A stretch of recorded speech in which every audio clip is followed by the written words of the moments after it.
welcome to the Musical Chairs Podcast, the only podcast that invites you to pull up a chair and take a listen. Doing another podcast from the car. I'm on my way into the city, and I got a lot of really stupid hip-hop news to go through because, well, lots of stupid hip-hop things are happening. So let's get started.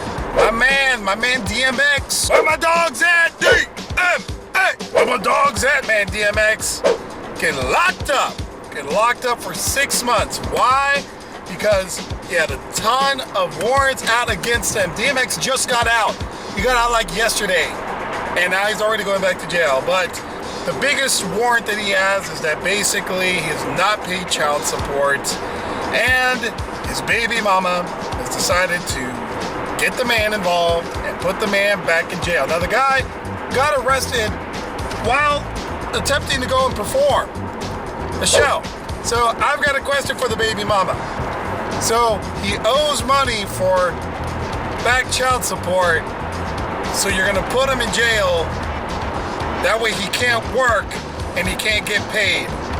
So he's still behind on child support. Doesn't really make sense to me, does it? Nah, not one bit.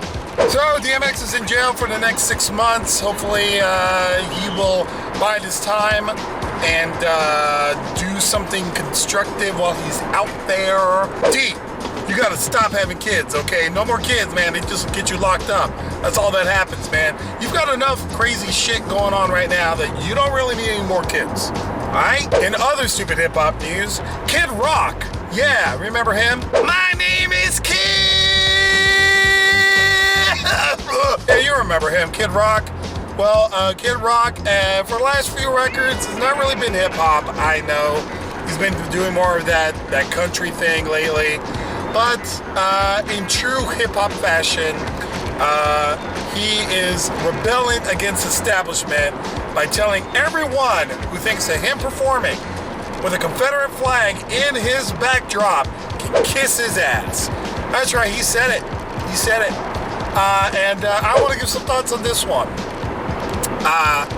I understand why people will get upset, especially right now with all the anti-Confederate flag rhetoric going around right now. Not to say it's not warranted, but I think we're going a little bit overboard right now, quite frankly. Yes, racism is alive and well, and I hate racism, and I never was a huge Confederate flag aficionado, but, you know, it's a freedom of speech thing. If the dude wants to hang a Nazi symbol behind himself while he's performing, that's fine. But you have a freedom of speech to do as well, which is just don't go see his shows. That's all you have to do, right? Instead of, we demand that he takes down the backdrop of the Confederate flag and, you know, blah, blah, blah, blah. You know what? It's his show. And he's catering to a certain demographic. So I respect his hustle, the business aspect of it. Right now, his audience is not black people anymore. It's not. It's not been that way for quite some time. It's people who like country music. That's his audience right now, and he's catering to them. So from a business perspective, it makes sense. From a moral perspective, not so much. But I think this whole flag thing is getting a bit out of control. It's getting to the point it's getting PC, man. Like it's getting, you know, you can't go on stage to express yourself anymore without somebody having a problem with it. So I give props to him sticking to his guns and being a smarter businessman than most. But kid, you should probably start winding that down, because otherwise you're going to eventually get down to the point where people aren't coming to see your shows, all right? And in another segment of stupid hip-hop news, guess who's involved in a shooting? Chris Brown! Yeah, Chris Brown's house got jacked. 3 of his friends broke into his house, locked his auntie up in the closet. They must have thought it was R. Kelly's house. God, please don't let this man open his closet. Locked up his aunt in the closet and robbed the place while Chris Brown was at the club. Yep. And then his auntie was like, where the hell is this guy?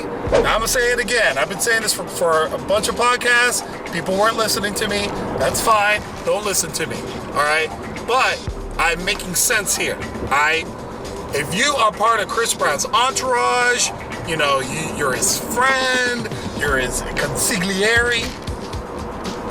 I don't know what that means. Or you're related to him, you might want to rethink how often you reach out to Chris and do things for him. Because people get shot at his shows, people get beat up by him or by someone in his entourage, you know, or people, you know, they get locked in the closet.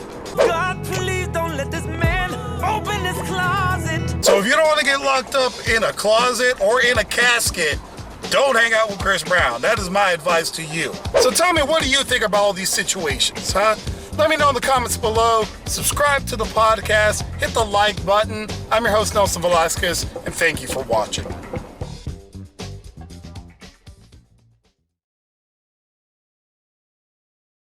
So if you don't want to get locked up in a closet or in a casket, don't hang out with Chris Brown. That is my advice to you.